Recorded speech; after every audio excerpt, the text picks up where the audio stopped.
রবিবার আনুষ্ঠানিকভাবে ইরানের সর্বোচ্চ ধর্মীয় নেতা হিসেবে দায়িত্ব নিয়েছেন মোজতবা খামেনি।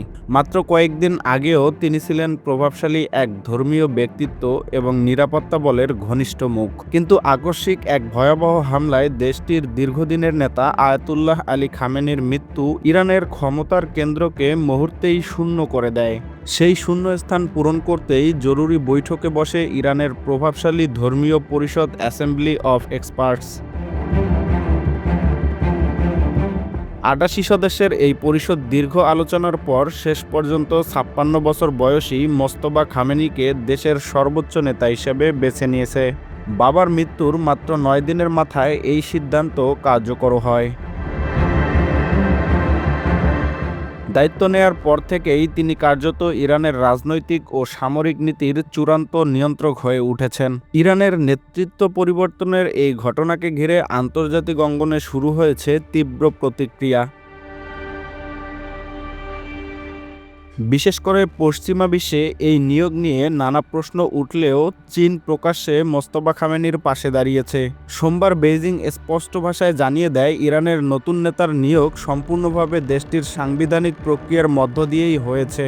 চীনের পররাষ্ট্র মন্ত্রণালয় বলেছে, কোনো সার্বভৌম রাষ্ট্রের অভ্যন্তরীণ বিষয়ে বাইরের শক্তি হস্তক্ষেপ গ্রহণযোগ্য নয়। এই অবস্থান থেকেই চীন যুক্তরাষ্ট্রকে সরাসরি সতর্ক করেছে। বেইজিংয়ের মতে, ইরানের নেতৃত্ব নিয়ে বাইরের চাপ বা মন্তব্য পরিস্থিতিকে আরও জটিল করে তুলতে পারে।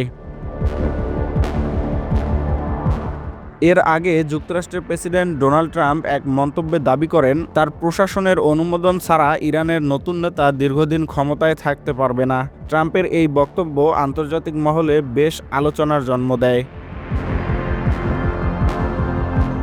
চীনের পররাষ্ট্র মন্ত্রণালয়ের মুখপাত্র গুয়া জিয়াংকু এই মন্তব্যকে কঠোর সমালোচনা করেন। তিনি বলেন, কোনো দেশের সার্বভৌম সিদ্ধান্তে অন্য রাষ্ট্রের অনুমোদনের প্রশ্নই ওঠে না।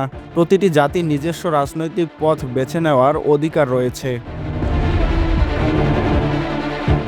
এর মধ্যেই মধ্যপ্রাচ্যের পরিস্থিতি আরও উত্তপ্ত হয়ে উঠেছে। নতুন দায়িত্ব নেয়ার পরপরই ইরান পাল্টা সামরিক পদক্ষেপ শুরু করেছে।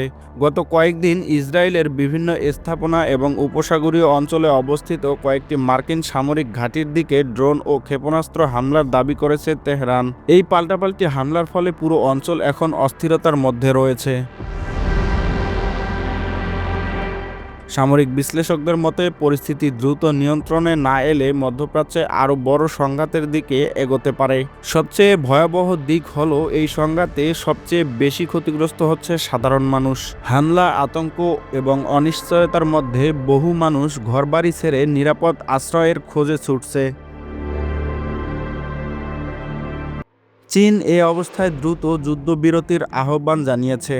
বেইজিংয়ের বক্তব্য, হামলা আর পাল্টা হামলা কোনো সমস্যার সমাধান নয়। আলোচনার মাধ্যমে উত্তেজনা কমাতে হবে এবং আঞ্চলিক স্থিতিশীলতা রক্ষা করতে হবে। ১৯৭৯ সালে ইসলামী বিপ্লবের পর এটি ইরানের তৃতীয় সর্বোচ্চ নেতার দায়িত্ব গ্রহণ। তবে মোজতবা খামেনির সামনে পথ মোটেও সহজ নয়। একদিকে পশ্চিমা চাপ, অর্থনৈতিক অবরোধ ও সামরিক উত্তেজনা, অন্যদিকে দেশের ভেতরে রাজনৈতিক ও সামাজিক চাপ তাকে শুরু থেকেই কঠিন বাস্তবতার মুখে দাঁড় করিয়েছে। Nahid Hasan, Bangla reports, global views.